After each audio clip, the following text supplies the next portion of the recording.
Hello, good morning. Welcome back to my channel. My name is Morgan.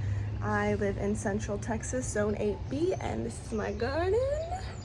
And I'm just gonna show you all around a little bit today and show you what I do in a typical morning when I have 15-20 minutes to bop around the garden before work. So yeah, I'm gonna water a few things. Just gave the chickens some greens and I'll see what else I can find in the garden for them. And then I might plant a plant out front, and yeah, the 20 minutes goes by really fast, but I wanted to show y'all some new items in the garden as well that we've added, and just a little bit of updates, not a full garden tour. And oh yeah, I'm planting a few seeds this morning, so I'll show you that as well. This is my morning routine. Every single morning I come out here and I pick off a ton of this kale. Well, not a ton, but kale. If it's eaten, that's fine. It's got a lot of bugs. And I walk over here through my messy yard. And they didn't eat it yesterday because I let them free range. Well, I gave it to them in the evening, this one. They did eat some of it, but they like it fresh. And yesterday I let them free range in the afternoon because it was really nice and cool, and it was cloudy. So yeah, so I let them hang out outside the yard. So they didn't eat it all, but they eat kale every morning. And then sometimes I'll grab some of this oregano as well. Oregano is really good for chickens, and they like that. They want to come out because yesterday I let them out, so now they're like, okay, we're coming out today. But not right now because I can't watch them and they'll destroy my garden if I'm not out here with them.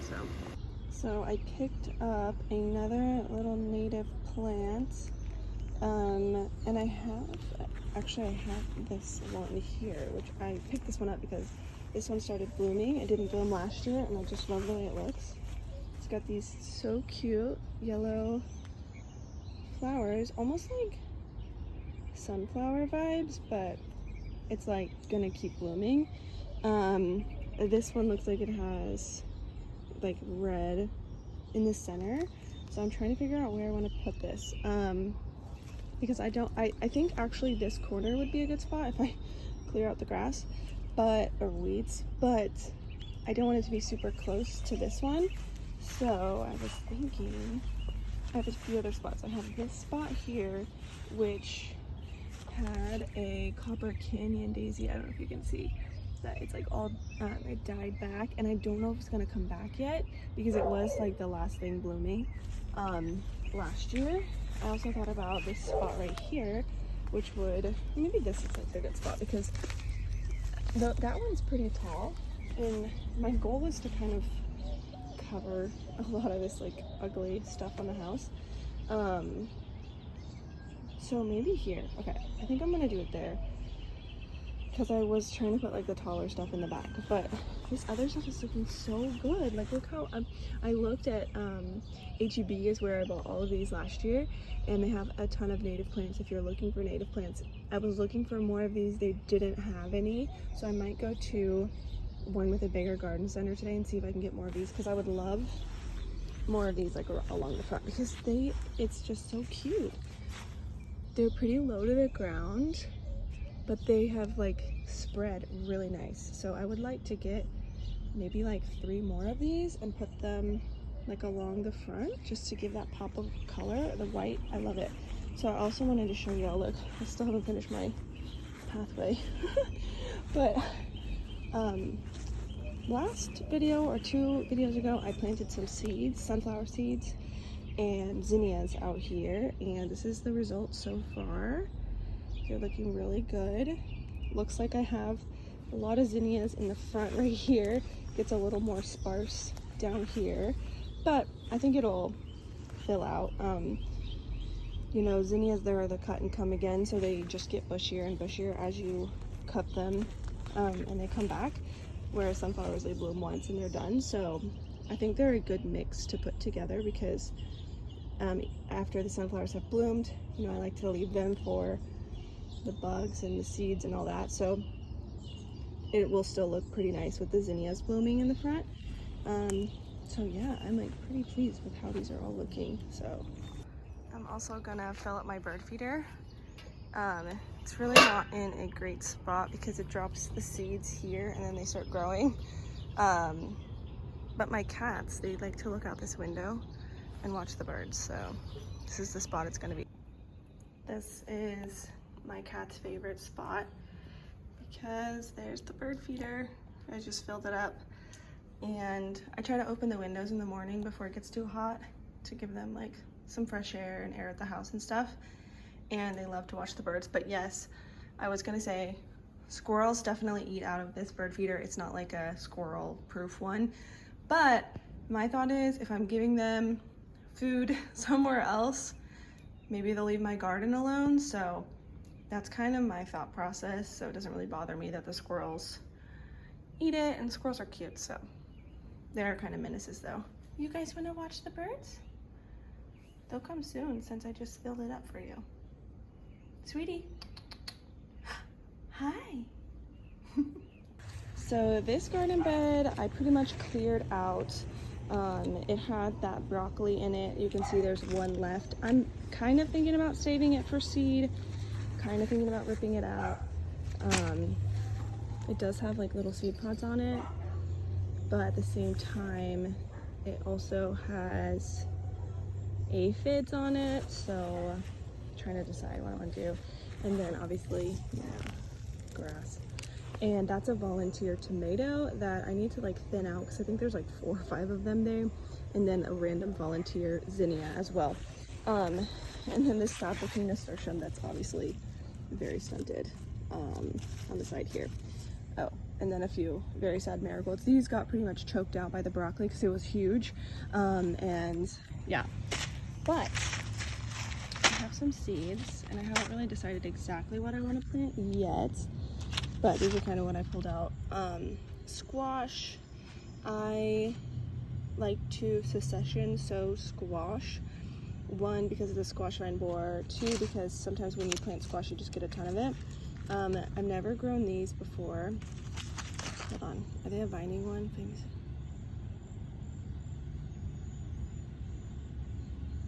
I don't think it's a vining one, is it? I don't know, we'll see. And then obviously okra. We're not huge fans of okra, but we do like it a little, so I'll plant a little bit of it. And then I've got a couple types of melons, tigre melon, and then Kajari melon. I grew these last year and they're really good. And then a sugar baby watermelon. I do have a couple watermelons throughout the garden, but none of them are taking off quite like I was hoping, and the reason is they are planted amongst lots of other plants. As you can see, pretty much ignore the grass, pretty much every other garden bed is like loaded up, loaded up, so except this one clearly. So I think there's a watermelon like over there somewhere, and maybe somewhere between something over here, and so they're just not getting the space that they need, so they take up quite a lot of space. I do think I might plant a couple seeds along one of my other trellises that has snap peas on it right now, sugar snap peas, because those will be done pretty soon, and then hopefully the melons can take over. But yeah, gonna plant these, and then I think I'm gonna remove this broccoli plant here. Yeah.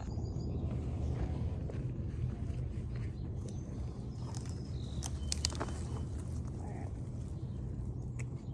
Pretty big. And go give it. So I just went ahead and watered all my container plants and hanging pots that are just like indoor house plants, and I went ahead and planted the seeds that I had talked about as well. And so I went ahead and watered those in with the hose. We are supposed to get rain here in the next couple days, but I just decided to give them a sprinkle of water, hopefully help with germination. And I also wanted to show my strawberry plants are looking really good. This is definitely the best strawberries I've ever had.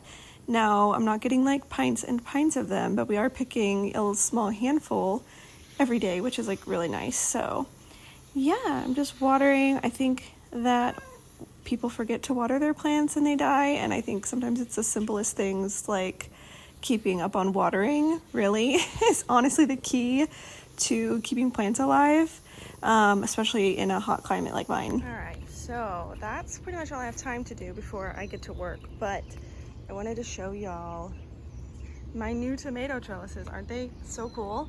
My husband and dad built them last weekend, and it took me forever to come out here and tie all these up and prune all of them because they were just a wild jungle.